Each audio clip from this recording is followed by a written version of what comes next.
impressed upon the boy that he must leave other men's wives alone. Following these years of rigorous discipline and training, and just before marriage, the young men were usually released for a short period of leisure and freedom, after which they returned to marry and to submit to lifelong subjection to the tribal taboos. And this ancient custom has continued down to modern times as the foolish notion of sowing wild oats. Many later tribes sanctioned the formation of women's secret clubs, the purpose of which was to prepare adolescent girls for wifehood and motherhood. After initiation, girls were eligible for marriage and were permitted to attend the bride show, the coming-out party of those days. Women's orders pledged against marriage early came into existence.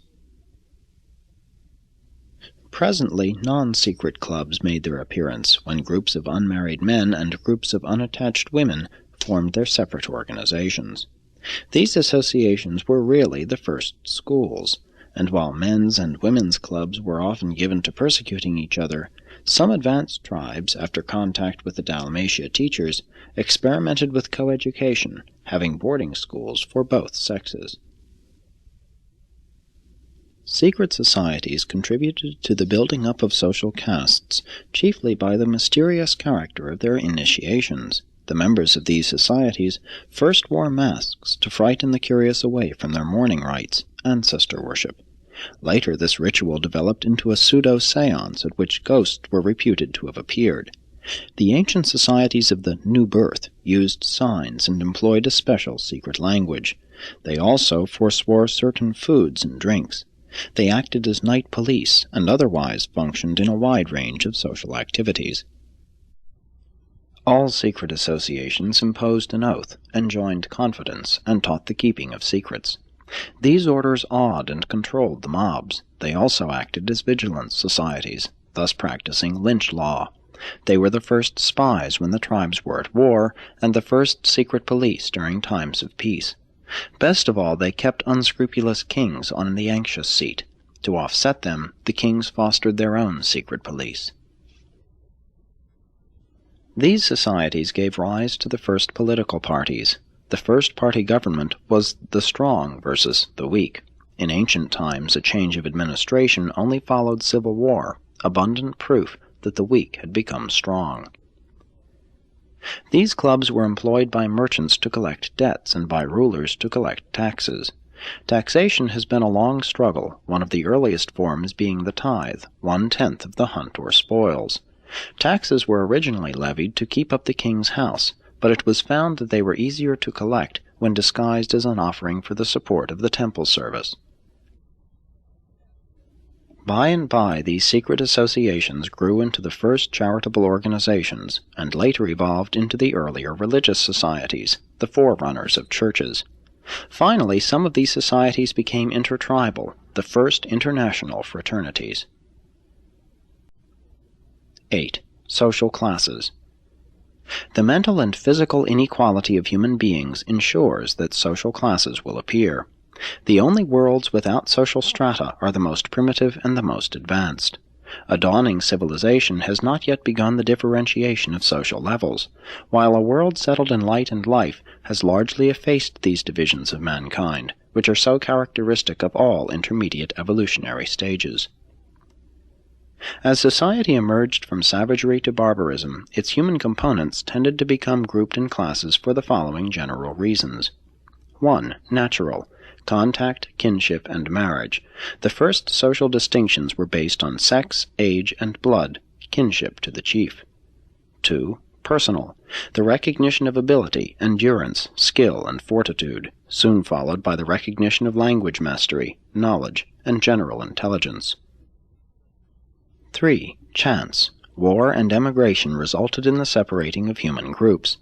Class evolution was powerfully influenced by conquest, the relation of the victor to the vanquished, while slavery brought about the first general division of society into free and bond. 4. Economic. Rich and poor. Wealth and the possession of slaves was a genetic basis for one class of society. 5. Geographic. Classes arose consequent upon urban or rural settlement. city and country have respectively contributed to the differentiation of the herder-agriculturist and the trader-industrialist, with their divergent viewpoints and reactions. 6. Social. Classes have gradually formed according to popular estimate of the social worth of different groups. Among the earliest divisions of this sort were the demarcations between priest-teachers, ruler-warriors, capitalist-traders, common laborers, and slaves. The slave could never become a capitalist, though sometimes the wage-earner could elect to join the capitalist ranks. 7. Vocational. As vocations multiplied, they tended to establish castes and guilds. Workers divided into 3 groups, the professional classes, including the medicine men, then the skilled workers, followed by the unskilled laborers. 8. Religious.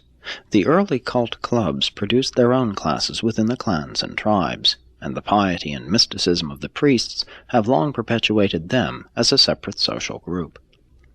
9. Racial. The presence of 2 or more races within a given nation or territorial unit usually produces color castes. The original caste system of India was based on color, as was that of early Egypt. 10. Age, youth, and maturity. Among the tribes, the boy remained under the watch care of his father as long as the father lived, while the girl was left in the care of her mother until married. Flexible and shifting social classes are indispensable to an evolving civilization, but when class becomes caste, when social levels petrify, the enhancement of social stability is purchased by diminishment of personal initiative. Social caste solves the problem of finding one's place in industry, but it also sharply curtails individual development and virtually prevents social cooperation. Classes in society, having naturally formed, will persist until man gradually achieves their evolutionary obliteration through intelligent manipulation of the biologic, intellectual, and spiritual resources of a progressing civilization, such as 1. Biologic renovation of the racial stocks, the selective elimination of inferior human strains. This will tend to eradicate many mortal inequalities. 2. Educational training of the increased brain power which will arise out of such biologic improvement. 3. Religious quickening of the feelings of mortal kinship and brotherhood. But these measures can bear their true fruits only in the distant millenniums of the future, although much social improvement will immediately result from the intelligent, wise, and patient manipulation of these acceleration factors of cultural progress. Religion is the mighty lever that lifts civilization from chaos, but it is powerless apart from the fulcrum of sound and normal mind resting securely on sound and normal heredity. 9. Human rights. Nature confers no rights on man, only life and a world in which to live it. Nature does not even confer the right to live, as might be deduced by considering what would likely happen if an unarmed man met a hungry tiger face to face in the primitive forest. Society's prime gift to man is security. Gradually, society asserts its rights, and, at the present time, they are 1. Assurance of food supply. 2. Military defense, security through preparedness. 3. Internal peace preservation, prevention of personal violence and social disorder. 4. Sex control, marriage, the family institution. 5. Property, the right to own. 6. Fostering of individual and group competition. 7. Provision for educating and training youth. 8. Promotion of trade and commerce, industrial development. 9. Improvement of labor conditions and rewards. 10. The guarantee of the freedom of religious practices, to the end that all of these other social activities may be exalted by becoming spiritually motivated. When rights are old beyond knowledge of origin, they are often called natural rights. But human rights are not really natural, they are entirely social. They are relative and ever-changing, being no more than the rules of the game, recognized adjustments of relations governing the ever-changing phenomena of human competition. What may be regarded as right in one age may not be so regarded in another.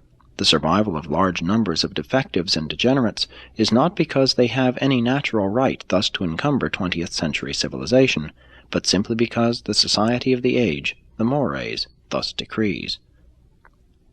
Few human rights were recognized in the European Middle Ages. Then every man belonged